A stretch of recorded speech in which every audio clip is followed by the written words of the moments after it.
Imagine this. The fakest person you know is not your neighbor, not your coworker, not that friend who smiles while stabbing you with an invisible knife. The fakest person you know is you. Yes, you. Don't look away, because if you think falseness always comes from the outside, you're wrong. The most perfect deception is the one you manufacture every day in front of the mirror. That automatic smile, that voice that adapts to the situation, that mask you wear even when you're alone.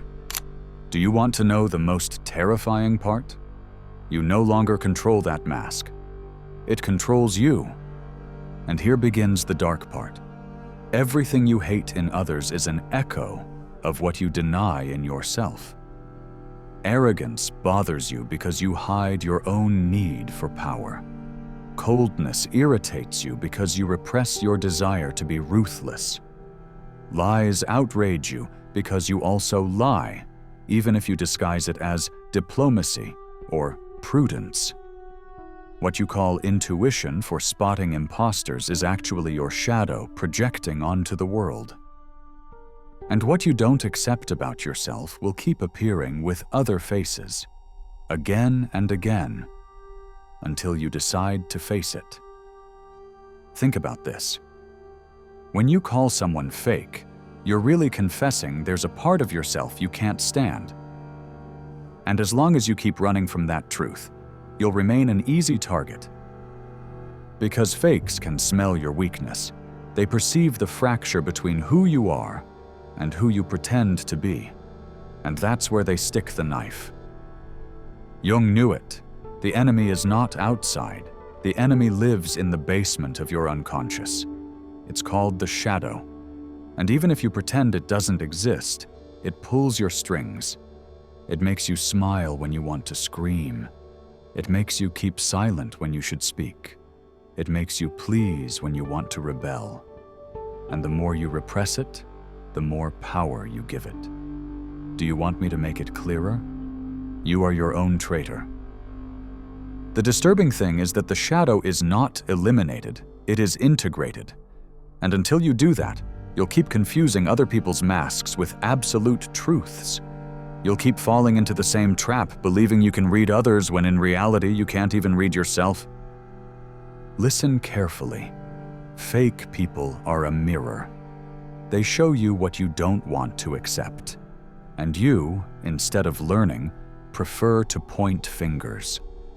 That's how you stay blind, believing you're in control, when in reality, you're the perfect prey. Because what you don't recognize in yourself controls you from the shadows. Imagine a room with no windows, only darkness. Inside, something breathes. You don't see it, but you feel it. That is your shadow. And every time you deny an emotion, every time you swallow a forbidden desire, every time you repeat to yourself, "I would never do that," the creature smiles in the dark. It grows, it strengthens, it waits. And one day, when you're facing someone fake, when you swear it's the other person wearing the mask, that creature will peek out from inside you and make you doubt. Because external falseness only has power when it connects with internal falseness. Do you want the secret? It's not about unmasking anyone else. It's about ripping off your own mask. Looking your shadow in the eye, making peace with what you hate about yourself, accepting the contradiction. And when you do, other people's masks will lose their power. Because falseness only feeds on those who still don't know themselves. So think again. What if the greatest imposter in your life was you? And here is where the truly disturbing part begins. What we call other people's falseness is nothing more than our inability to sustain our own truth. It's not them who manipulate us, it's us who hand over the power. How do we do it? By pretending we're coherent when inside we're a battlefield. We believe we live with a solid identity, but in reality we move between contradictions we don't want to accept. That inner fracture is the entry door through which fakes slip in, And as long as the door stays open, the shadow will keep writing the script of your life. Do you know what the shadow's greatest trick is? Convincing you that you're transparent with yourself. You think you know yourself because you can describe your tastes, your superficial fears, your daily routines. But that's not knowing yourself. That's reciting a cheap self-introduction manual. The deep part is buried. In the side you prefer to keep quiet. And that repressed part doesn't stay still. It directs your decisions from below, conditions your relationships, chooses your enemies, and even determines who you fall in love with. Think about it. Many of the people you call fake are really just triggering the part of yourself you don't want to face. The disturbing thing is that the more you try to ignore that inner voice, the stronger its echo becomes on the outside. What you deny in yourself turns into the fakes who show up in your life. It's as if the universe were handing you the same mirror over and over until you have the courage to look at it. And here's the brutal part. If you don't, that falseness becomes your destiny. You end up trapped in superficial relationships, surrounded by masks, believing everyone else is the imposter, without realizing that the main imposter is still your own reflection. Let me take you a little deeper. What if you accepted that inside you lives not only the good part you show, but also a monster that wants to be heard? Not a movie monster, but a raw, instinctive force, dangerous if repressed, but powerful if acknowledged. Jung said that what is repressed doesn't disappear, it comes back in disguise, and it usually returns at your most vulnerable moments, when you least expect it. That explosion of anger you couldn't control, that lie you blurted out, that subtle manipulation that even surprised you. There was your shadow taking command. Now connect the pieces. The fakes in the outside world aren't just people who lie or manipulate. They're living reminders that you're capable of the same. And until you accept that, they'll keep appearing in front of you. Because life doesn't give you a break. Life confronts you again and again with what you don't want to see. That is the real prison. Not other people's imposters, but the self-deception that attracts them like flies. And here's the most unsettling part. The shadow doesn't want to destroy you. It wants to complete you. Everything you deny in yourself is trapped energy. Energy that could free you if you dared to integrate it. The day you accept your inner falseness, the day you acknowledge your own masks, you'll stop falling for those of others.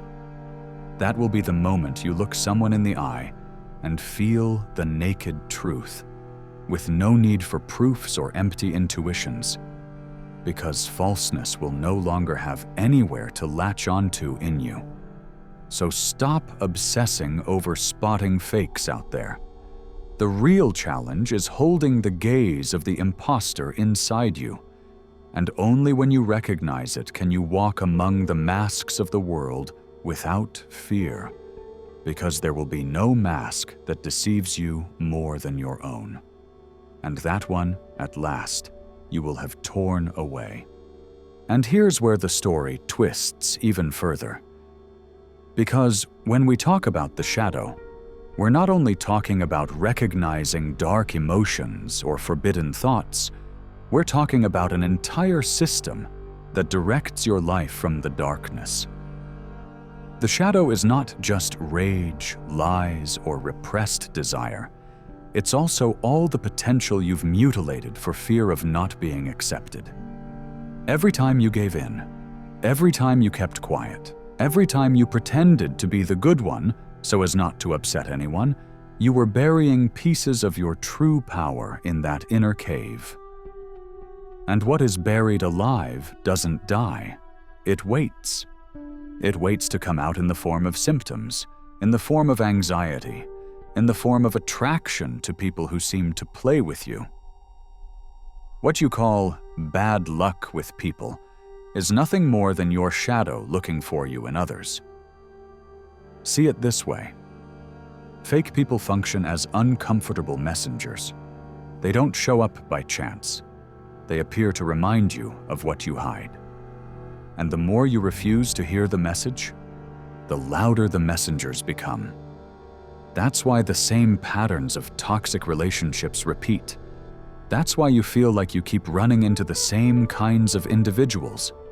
It's not chance, it's your unconscious pushing you toward the lessons you refuse to learn. Haven't you ever felt that this has happened to me before? Exactly. It's not them, it's you repeating your own internal script. The question is, why do we keep ignoring the message? Because accepting the shadow is like opening a forbidden door inside yourself. And the forbidden attracts, but it also frightens. We're afraid to admit that we are contradictory, that we can be sweet and cruel, loyal and treacherous, generous and selfish. We prefer to pretend we're linear, that everything in us is coherent. And that fantasy is the perfect food for external falseness. Imposters feed on your need to appear clean, proper, impeccable. The more you cling to that illusion, the more masks you attract into your life. But here's the fascinating part. When you integrate your shadow, you not only stop being prey, you also gain access to a level of authenticity most people don't even suspect exists. Because authenticity is not about always being kind, not about always telling the truth, not about living with a permanent smile. Authenticity is being able to hold both the light and the dark in you, denying nothing. And that inner wholeness makes you free. Free from falling into manipulations, free from other people's opinions, free from playing a character. And the curious thing is that this freedom creates a brutal magnetism. It attracts those who also seek what's genuine and automatically repels those who live on imposture. Let me take you to another, even more uncomfortable angle. Have you ever wondered why fakes seem to be so socially successful? Why do those who wear masks climb, seduce, convince? Because most people live asleep in their own falseness, and when someone plays the same game, they recognize an ally in them, even if they're being deceived. People fear the truth and reward the illusion. That's why the authentic are few and imposters abound. And only those who have faced their shadow can stand firm in the middle of that theater without becoming background actors. The great secret is this: other people's falseness is not defeated with morality or external strategies. It is disarmed by disarming inner falseness. Because the day you stop running from yourself, you stop running from others. And there, in that fierce calm, manipulation loses its charm. That's the point where you no longer need to protect yourself from fakes, because they simply stop finding you interesting. Your authenticity is unbearable to them. So listen closely. If fakes keep crossing your path, it's not a punishment, it's a calling. A calling for you to finally enter that inner basement where you keep everything you don't dare to accept. A calling to switch on the flashlight and contemplate the chaos you've always wanted to ignore. Because there, in that darkness, is not only your falseness, but also your strength. And until you claim it, you'll keep being a stranger in your own life. And now we arrive at the point where everything comes together, the place few dare to look, and from which almost no one returns the same. Because here is the ending. The world doesn't need you to learn how to unmask fakes. It needs you to learn how to stop being a prisoner of your own falseness. That is the final paradox, and also the way out. Fakes don't disappear. They will always exist. But when you complete yourself, when you integrate every crack and every shadow, they lose their power. They become background noise, shadows that no longer frighten, masks that no longer deceive. And now that we've made it this far, before we continue, I want to present the following to you. Our book, The Formula of Awakening, is now available. Do you feel like there's something inside you that wants to awaken, but you don't know where to start? Then I invite you to transform your way of thinking, and with it, your way of living. Discover who you can become. Start today. The link to get the ebook is in the first pinned comment of this video. Grab your copy now at a great price. With that said, let's continue with the video. The end of this path is not purity, nor perfection, nor the brilliant enlightenment that plastic gurus promise you. The end is something much more disturbing and at the same time liberating. Reconciliation with your own contradiction. To know that you can be light and darkness at once. That your truth is not clean or comfortable, but wild, raw, and deeply human. And that acceptance is what gives you a clarity you can't buy in manuals or in calendar motivational quotes. Think carefully. When you integrate your shadow, you not only free yourself from fakes, you free yourself from the fear of being forgotten, from the fear of not being liked, from the fear of not fitting in. And in that instant, life opens up in a brutal way, because you stop living as an actor on someone else's stage and begin living as the author of your own play. And that, believe me, is what terrifies those who still depend on their masks. So here's my invitation. If you've made it this far in the video, it's because something inside you is tired of masks. Not other people's, but yours. And if that's the case, I challenge you to write this phrase in the comments. I accept my shadow. Write it without fear. Because simply putting it into words is an act of courage. It's your way of telling the world and yourself that you no longer want to run. And before you go, subscribe. Not because I say so, but because if this message stirred you, what comes next will shake you even more. Turn on the bell, because we're going to keep uncovering those uncomfortable truths, the ones no one wants to hear but everyone needs. Now I'll say goodbye in a way you might not expect. Turn off this video, look at your reflection in any mirror, and ask yourself in a low voice, who are you when no one is watching? That answer will come from no one but you. And when you find it, maybe you'll no longer need anyone to tell you how to spot a fake, because you'll have discovered something much greater. You'll have stopped being one yourself. See you in the shadow.